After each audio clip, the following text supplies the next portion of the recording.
بسم اللہ الرحمن الرحیم۔ معزز ناظرین، آج پرکھ چینل سے نثار میں آپ کی خدمت میں حاضر خدمت ہے۔ تو آج ہم دیکھتے ہیں کہ ہر طرف قومی سطح پہ غریب اور متوسط طبقہ کے جو لوگ ہیں وہ انتہائی پریشان اور مایوسی کے عالم میں ہیں۔ مہنگائی اس قدر بڑھ گئی ہے کہ غریب کی 2 وقت کی روٹی وہ کمانا اور بچوں کے لیے پوری کرنا وہ مشکل سے مشکل تر ہوتا جا رہا ہے، اور انتہائی اضطراب کی کیفیت میں پوری قوم گزارا کر رہی ہے اور اپنے حکمرانوں کی طرف دیکھ رہی ہے۔ اور بدقسمتی کی بات یہ ہے کہ کوئی بھی حکمران میٹنگ تو بہت بلاتے ہیں، کانفرنسز تو بہت کرتے ہیں، لیکن عوام کے ریلیف کے لیے، قوم کے ریلیف کے لیے، قوم کی پریشانیوں کے ازالے کے لیے کسی قسم کا کوئی بھی اعلان ابھی تک نہیں کیا گیا۔ اور میٹنگ کرتے ہیں اور نشستن گفتن برخاستن، وہ اس کیفیت میں انہوں نے قوم کو رکھا ہوا ہے۔ اور کبھی 48 گھنٹے کا ریلیف کا اعلان کیا جاتا ہے، کبھی 24 گھنٹے کا ریلیف کا اعلان کیا جاتا ہے۔ ابھی تک نہ چینی کے بارے میں کوئی ریلیف آیا ہے، نہ ہی بجلی کے بلوں کے بارے میں قوم کو کوئی نوید سنائی گئی ہے۔ تو سب سے پہلے میں کوشش کروں گا کہ قوم کو ماضی کے دریچوں میں وہ میں تھوڑا سا جھانکوں، اور ہمارا یہ ملک پاکستان ہے، اس کی جو حقیقت ہے اور اس کے جو وجود ہے، جو پاکستان کس لیے حاصل کیا گیا تھا اور کن سے حاصل کیا گیا تھا، یہ تھوڑا سا قوم کے گوش گزار کروں کہ 1947 میں پاکستان قائد اعظم رحمۃ اللہ علیہ کی قیادت میں مارز وجود میں آیا۔ 27 رمضان المبارک کا پاک مہینہ، اس دن پاکستان اس دنیا کے نقشے پہ ابھرا، اور اس کو بنانے کا دنیا میں واحد ایک ایسا ملک ہے جو مذہب کی بنیاد پہ قائم ہوا تھا، اسلام کی بنیاد پہ قائم ہوا تھا، کہ یہاں کے لوگ آزادی حاصل کر کے اسلامی طریقوں کے مطابق، اسلامی اصول و ضوابط کے مطابق، اسلامی دستور کے مطابق اور محمد صلی اللہ علیہ وسلم کے بتائے ہوئے رہنما اصولوں پر اپنی زندگی گزاریں گے، اور دنیا و آخرت میں کامیابی اور کامرانی سے ہمکنار ہوں گے۔ جہاں تک پاکستان کی بات ہے کہ اس کو اسلام کا قلعہ پہلے بھی قرار دیا جاتا تھا، اب بھی قرار دیا جاتا ہے، لیکن میں اپنے حکمرانوں سے، میرا ایک سوال ہے کہ اسلام کا قلعہ ہونے کے ساتھ ساتھ اسلامی قلعہ میں طاغوتی طاقتوں کو کس نے داخل کیا؟ طاغوتی طاقتوں کا ایجنڈا کو عملی جامہ پہنانے کے لیے کون بیتاب رہا؟ 1947 کا پاکستان اور آج کا پاکستان، میں اپنے حکمرانوں سے سوال کرتا ہوں کہ میں نے ایک بچہ حافظ قرآن بنانا ہے، میں نے ایک بچہ عالم دین بنانا ہے، میں نے ایک بچہ مفتی بنانا ہے، آپ مجھے بتاؤ وہ پاکستان کی حکومت کا قائم کردہ کون سا ادارہ ہے جہاں میں اس بچے کو داخل کرواؤں تاکہ وہ اسلامی قواعد پہ، اسلامی اصولوں پہ اور اسلام کے مطابق اپنی زندگی اور علم حاصل کر سکے؟ تو اس کا جواب نفی میں آئے گا۔ یہ تھا اسلامی پاکستان۔ اس ملک کو اس لیے حاصل کیا گیا تھا کہ یہاں پہ عربی سے روگردانی کی جائے گی، عربی زبان سے روگردانی کی جائے گی، انگلش زبان کو قابلیت کا سمبل قرار دیا جائے گا، جو انگلش سے نابلد ہوگا وہ ناکارہ، وہ نکما، وہ نااہل قرار پائے گا، اور جو 5% طبقہ اس قوم کا 95% سے علیحدہ 5% طبقہ جو انگلش میڈیم اسکولوں میں تعلیم حاصل کرے گا، مہنگے اسکولوں میں تعلیم حاصل کرے گا، جن کو انگلش لینگویج پہ گرپ ایک دیہاتی رورل ایریاز کے بچے سے زیادہ ہوگی، اور وہی بچہ پھر کمپٹیشن کے امتحان میں آئے گا، اور اسی 5% کلاس جو ہے، جسے آپ ایلیٹ کلاس کہہ لیں، آپ اشرافیہ کہہ لیں، یا لوٹ مار کرنے والی کلاس کہہ لیں، جس نے قوم کو آج یہ دن دکھایا ہے۔ اور بدقسمتی کی بات یہ ہے کہ کوئی بھی حکمران، وہ سیاسی ہو، غیر سیاسی ہو، بیوروکریسی سے اس کا تعلق ہو یا اسٹیبلشمنٹ سے اس کا تعلق ہو، کوئی بھی ذمہ داری لینے کی جرات نہیں کرتا۔ سب جو بھی آتا ہے وہ ملبہ پچھلے پہ ڈالتا ہے، کیوں جناب میں نے تو کچھ نہیں کیا، وہ پیچھے آیا تھا، وہ اس نے تباہ کر دیا اس ملک کو، اس نے بیڑا غرق کر دیا اس ملک کا، اس نے لوٹ مار کی، اس نے کرپشن کی، حالانکہ ایسا کچھ بھی نہیں ہے۔ یہ تصویر کے دو رخ ہیں، جدھر سے دیکھو گے وہی تصویر نظر آئے گی۔ گزشتہ حکومت کو لے لیں، شہباز شریف صاحب یہ کہتے تھے، فرمایا کرتے تھے کہ یہ سب عمران کا کرا دیا دھرا ہے، یہ سب پی ٹی آئی حکومت کا کیا دھرا ہے۔ 3 سال میں، 3.5 سال میں انہوں نے ملک کی معاشی حالت جو ہے وہ ابتر سے ابتر بنا دی ہوئی ہے۔ میرا ایک سوال ہے، ایک طرف تو آپ کہتے ہیں کہ پی ٹی آئی نے ملک کی معاشی چولہے ہلا کے رکھ دی ہیں، اور دوسری طرف آپ یہ بھی فرماتے ہیں کہ اس پی ٹی آئی نے اپنے دور حکومت میں ایک اینٹ تک نہیں لگائی۔ میں پوچھتا ہوں، ایک کاروباری بندہ، اس کو منافع بھی آتا ہے کاروبار میں، نقصان بھی آتا ہے۔ میں مانتا ہوں کہ ہر کام میں منافع نہیں آتا، کہیں نقصان بھی آتا ہے، لیکن سوچنے کی بات یہ ہے کہ جس نے کاروبار ہی نہیں کیا اس کو نقصان کیسے آ گیا؟ ایک طرف آپ کہتے ہیں کہ اس نے اینٹ تک بھی نہیں لگائی پورے ملک میں، اور دوسری طرف کہتے ہیں کہ اس نے معیشت کا بیڑا غرق کر دیا۔ جب اس نے کچھ کیا ہی نہیں تو بیڑا غرق کہاں سے ہوتا؟ 1.25 سال کی حکومت آپ لوگوں نے بھی حاصل کی، اور میں یہ قوم کو بتانا چاہتا ہوں کہ تمام مشاورت کے بعد میاں نواز شریف صاحب بڑے ویژنری لیڈر ہیں، دور اندیش بھی ہیں۔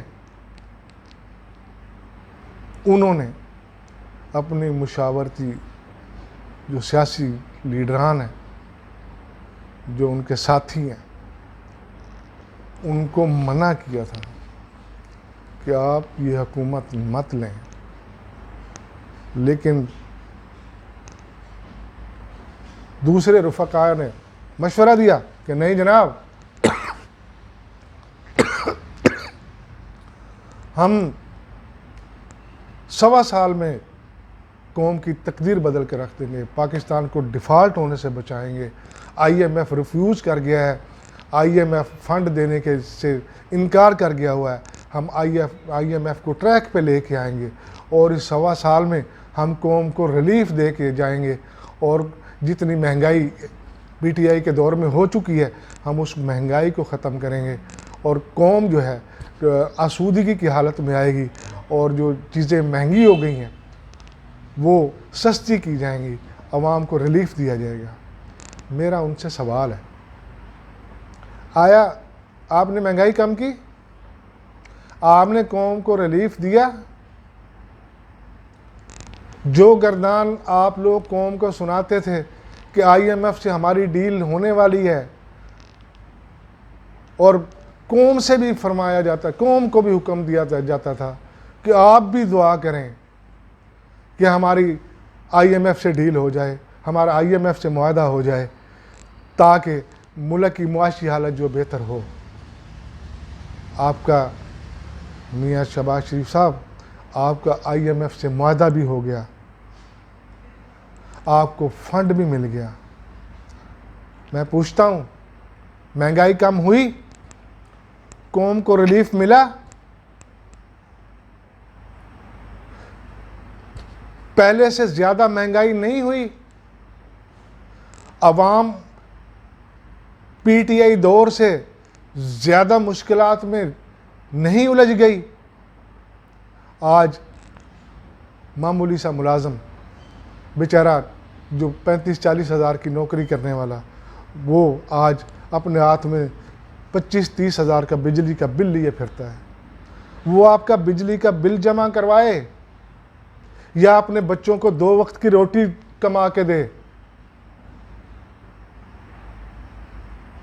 کتنا پانی ہے اس قوم کا جو جتنے بھی حکمران ہیں، جتنے بھی آئے ہیں، سب کی میں تو کہوں گا کہ نالائکی کی وجہ سے آج بھی سمندر میں گر رہا ہے، آج بھی ضائع ہو رہا ہے۔ آپ ان پہ ڈیم نہیں بنا سکتے؟ آپ بہت بڑے ڈیم مت بنائیں، بجلی کو پرائیویٹ سیکٹر کے حوالے کر دیں، ان IPP سے جان چھڑائیں۔ اس قوم میں بڑے ہونہار لوگ موجود ہیں جو آپ کو چھوٹے ڈیم بنا کے اس قوم کو، یہ جو لوڈ شیڈنگ کا عذاب ہے، یہ جو بجلی کے بل ہیں، اتنا یونٹ کنزمپشن کا بل نہیں آتا جتنے طرح طرح کے ٹیکسز ڈال دیے گئے ہیں، اور لوگ جو ہے وہ اپنی روزی روٹی کمانے کے بھی قابل نہیں رہے۔ وہ بجلی کا بل جمع کروائیں یا بچوں کو 2 وقت کی روٹی پرووائڈ کریں۔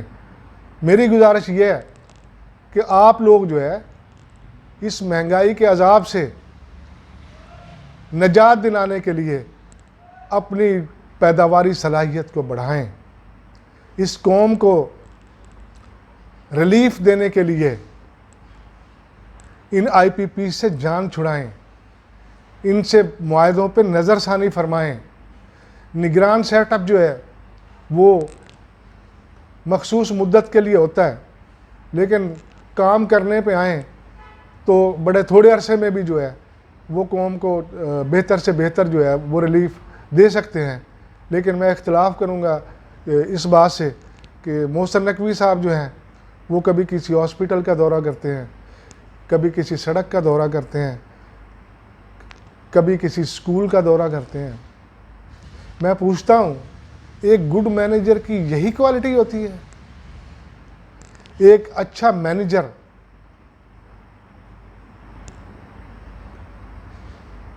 خود جا کے مسائل حل کرتا ہے، اور اس کے سبارڈینیشن میں کام کرنے والے ہزاروں آفیسرز، ہزاروں ملازمین، لاکھوں ملازمین، وہ کیا کر رہے ہیں؟ وہ آپ کا حکم نہیں مانتے۔ میں نے تو پڑھا ہے کہ گڈ مینیجر وہ ہوتا ہے کہ جو صرف ڈائریکشن پاس کرتا ہے، اور جو اس کے سبارڈینیٹ ہوتے ہیں، جو لوگ، وہ چاہے آفیسرز ہوں، وہ چاہے ملازمین ہوں، وہ آفیسرز اور ملازمین اس کے آرڈر کو اوبے کر رہے ہوتے ہیں، اور اگر اوبے نہیں کرتے تو ان کو پینلائز کیا جاتا ہے، ان کو سزا دی جاتی ہے۔ بدقسمتی یہ ہے ہمارے ملک میں، اس قوم میں، کہ یہاں پہ چیک اینڈ بیلنس نہیں ہے، کوئی پوچھنے والا نہیں ہے۔ یہاں پہ صرف غریب کو پوچھا جاتا ہے۔ غریب کا بچہ اگر کوئی بکری چوری کر لے یا کوئی بھینس چوری کر لے تو اس کا تو پولیس جو ہے 14 دن ریمانڈ لے کے اس کو چلنے کے قابل بھی نہیں چھوڑتی، اور اس کو جو ہے اس پہ رولے پھیرے جاتے ہیں، مختلف طریقے جو ہے تشدد کے وہ آزمائے جاتے ہیں، صرف کس لیے؟ وہ بکری برآمد کرنے کے لیے، وہ بھینس برآمد کرنے کے لیے۔ لیکن یہاں پہ اگر کوئی اشرافیہ کا بندہ، یہاں پہ کوئی سیاسی بندہ، یہاں پہ کوئی اسٹیبلشمنٹ کا بندہ اربوں روپے ڈکار جائے تو اس کو پھر بھی، اور اصل میں تو وہ جیل جاتا نہیں ہے، اگر چلا بھی جائے تو اس کو A کلاس اور B کلاس کی سہولت دی جاتی ہے۔ میرا قوم سے یہ گزارش ہے کہ اگر ایک بکری چور جو 20,000 کی بکری چوری کر کے گیا، ایک بھینس چور جو 1 لاکھ کی بھینس چوری کر کے گیا، اگر اس کو جیل میں آپ A کلاس، B کلاس اور C کلاس نہیں دیتے تو جو اربوں روپے ڈکار کے گیا ہے، جو اربوں کا چونا اس قوم کو لگا کے گیا ہے، جو اس قوم کی معیشت کو تباہ کر کے گیا ہے، اس کو کس خوشی میں آپ A کلاس اور B کلاس سے نوازتے ہیں؟ میری جو ہے گزارش یہ ہے کہ یہاں پہ اس ملک میں قابلیت کا دوہرا معیار ہے۔ ہمیں اسلام سے دور کیا گیا۔ مغرب کے، امریکہ برطانیہ کے پروردہ لوگ، انہوں نے ایک ایجنڈے کے تحت ہمیں آہستہ آہستہ مذہب سے دور کیا۔ انہوں نے ڈالرز کی چمک سے ہمارے ایجوکیشن سسٹم پہ قبضہ کیا، اور طرح طرح کے جو ہمارے ہیروز تھے، جو ہماری قرآنی آیات تھیں، جو ہماری تاریخ تھی، اسلامی تاریخ تھی، وہ ایک ایک کر کے صرف اس لیے ہمارے حکمران اس کو سلیبس سے نکالتے رہے کہ ان کو ڈالرز ملیں گے۔ اور آج جو ڈالرز ہم نے حاصل کیے، کون سی چیز جو ہے وہ ہم نے اس قوم کو لیے تیار کر کے دی؟ نواز شریف صاحب آئے، موٹر ویز کا جال بچھایا گیا، میٹرو کا جال بچھایا گیا۔ زرداری صاحب، انہوں نے کچھ واٹر فلٹریشن پلانٹس کے جال بچھائے۔ بدقسمتی سے ایٹم بم پاکستان نے بنایا، میزائل سسٹم وہ اپ گریڈ کیا۔ ابھی تک آیا ایٹم بم ہم نے اس لیے بنایا تھا کہ ہم نے ایٹم بم کی حفاظت کرنی ہے۔ اس سے تو ہم اپنی معیشت کو بہت بہتر کر سکتے ہیں، اب بھی بہتر کر سکتے ہیں۔ اس کے جدید علوم جو ہیں، اس سے 57 اسلامی ممالک جو ہیں، ان کی نوجوان نسل کو آپ ایجوکیٹ کر سکتے ہیں۔ جہاں تک مہنگائی ہے، بجلی اور چینی کا مسئلہ ہے، آپ گراس روٹ لیول پہ پینلائز کرتے ہیں، آپ گراس روٹ لیول کو چیک کرتے ہیں، آپ گراس روٹ لیول کو جرمانے کرتے ہیں، ایک دکاندار کو جرمانہ کرتے ہیں، ایک پٹرول پمپ والے کو جرمانہ کرتے ہیں، ایک جو ہے ڈومیسٹک میٹر جو اپنے گھر میں چلا رہا ہے، جو 200-250 یونٹ جو جس کی کنزمپشن ہے، آپ اس میں بجلی چوری کا پرچہ دیتے ہیں۔ براہ کرم میری قوم سے گزارش ہے کہ ان لوگوں کو پکڑا جائے جہاں سے یہ اصل جرم سرزد ہوتا ہے۔ چینی کی بات لے لیں، ہارڈلی 14-15 لوگ ہیں پاکستان میں جو ان شوگر ملز کے مالکان ہیں۔ ان 14-15 لوگوں کو پکڑ کے بٹھا لیں، لیکن بٹھائے کون؟ سوال یہ ہے کہ بٹھائے کون؟ میاں برادران کی بھی شوگر ملز ہیں، زرداری صاحب کی بھی شوگر ملز ہیں، جہانگیر ترین صاحب کی بھی شوگر ملز ہیں۔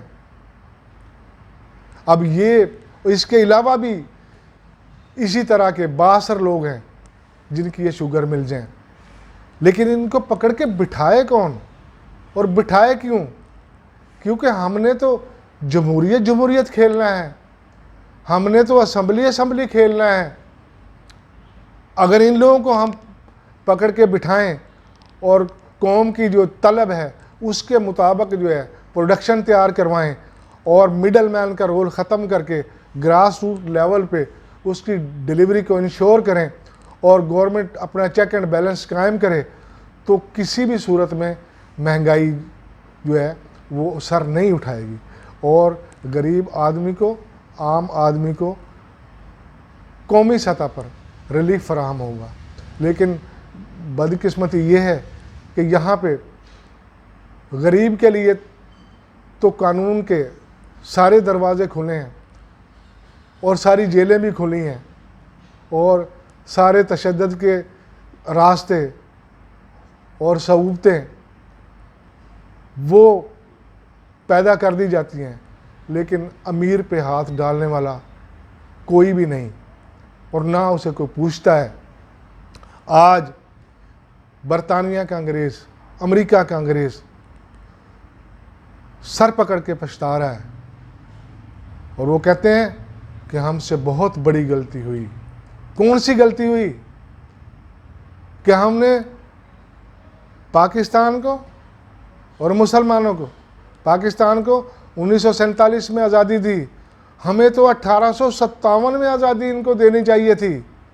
ہمیں تو پتہ ہی نہیں تھا کہ اس قوم میں اتنے کماؤ سپوت پیدا ہوں گے جو وہاں پہ لوٹ مار کر کے، وہاں سے مال اکٹھا کر کے لندن کے بینکوں میں جمع کروائیں گے، امریکہ کے بینکوں میں جمع کروائیں گے اور ان کے پیسوں سے ہماری معیشت مضبوط ہوگی۔ آج وہی انگریز معاشی طور پر ہم سے کہیں زیادہ مضبوط ہے۔ وہ ہمارے پیسے ہیں، ہمارے حکمرانوں کے پیسے ہیں۔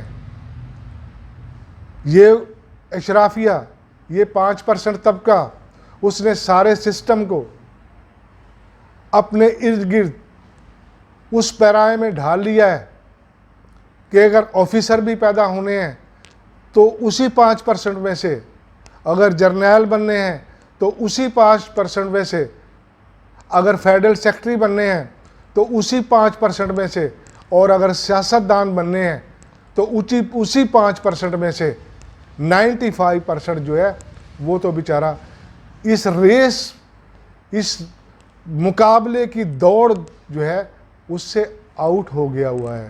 وہ کس طرح آؤٹ ہو گیا ہوا ہے کہ اس کو اچھی انگلش نہیں آتی۔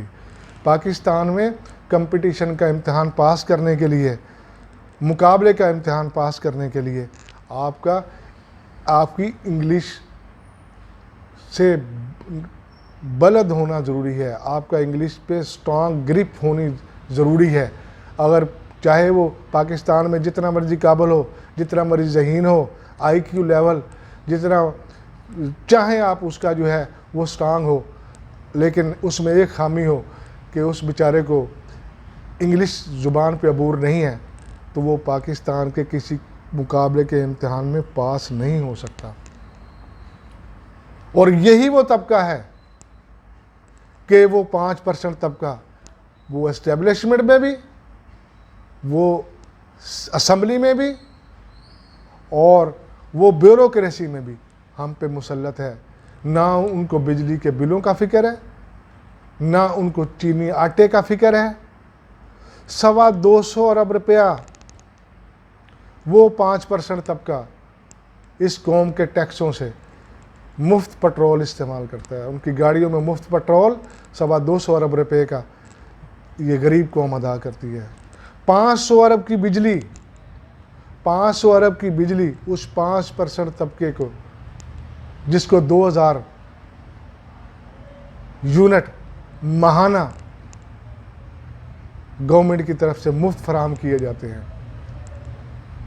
اور ان کی تنخواہ لاکھوں میں ہے، جبکہ غریب آدمی کی چھوٹے سرکاری ملازم کی تنخواہ ہزاروں میں ہے، ان کی لاکھوں میں تنخواہ ہے، لیکن اس کو 2000 یونٹ بجلی مفت فراہم کی جاتی ہے اور گاڑی کا مفت پٹرول اس کو فراہم کیا جاتا ہے۔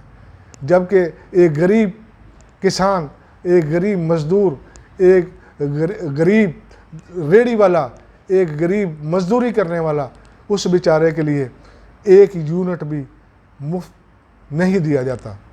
تو میری جو ہے قوم سے گزارش ہے اور حکمرانوں سے بھی گزارش ہے کہ آپ اگر سمجھیں کہ اس ملک میں اس وقت کون سی 2 چیزیں آسان ہیں یا کن 2 چیزوں تک عام آدمی، غریب آدمی آسانی کے ساتھ جو ہے وہ حاصل کر سکتا ہے، تو میں قوم کو بتانا چاہوں گا کہ نمبر 1، ہر آدمی اس ملک میں آسانی کے ساتھ سانس لے سکتا ہے۔ نمبر 2،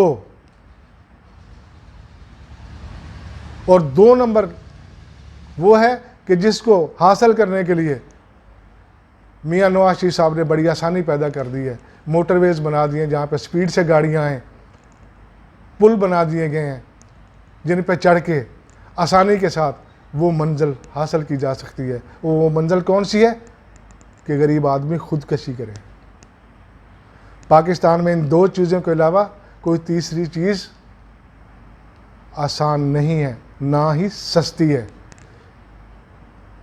فی الوقت اتنا ہی میری گزارش ہے کہ ان مسائل کے حل کے لیے قومی ڈائیلاگ کیا جائے۔ Chief justice Pakistan, army chief صاحب جو حافظ قرآن بھی ہیں، جو اسلام کا درد بھی رکھتے ہیں اور بڑی زور شور سے آج کل جو ہے وہ سٹیپس لے رہے ہیں، اور اللہ تعالیٰ ان کو کامیاب کرے۔ اگر وہ پاکستان کو معاشی طور پہ مضبوط کرنے میں کامیاب ہو گئے تو یہ بھی ایک معجزے سے کم نہیں ہوگا۔ یہ مل بیٹھ کے قومی ڈائیلاگ اور قوم کے لیے سٹیپس اور سٹرکٹ سٹیپس وہ اٹھائے جائیں، چور بازاری بند کی جائے، لوٹ مار بند کی جائے، اور چیک اینڈ بیلنس کا ٹرانسپیرنٹ سسٹم وہ رائج کیا جائے جہاں پہ اس سسٹم میں صرف غریب کو نہ پوچھا جائے، امیر کو بھی پوچھا جائے۔ اس سسٹم میں ایک 17 اسکیل کا اسکول ٹیچر جو سائیکل پہ جاتا ہے، اور FBR کا 17 اسکیل کا آفیسر 8 کروڑ کی پراڈو گاڑی میں جاتا ہے، لینڈ کروزر گاڑی میں جاتا ہے، اس تفریق کو ختم کرنا ہوگا۔ 5% اشرافیہ جو ہے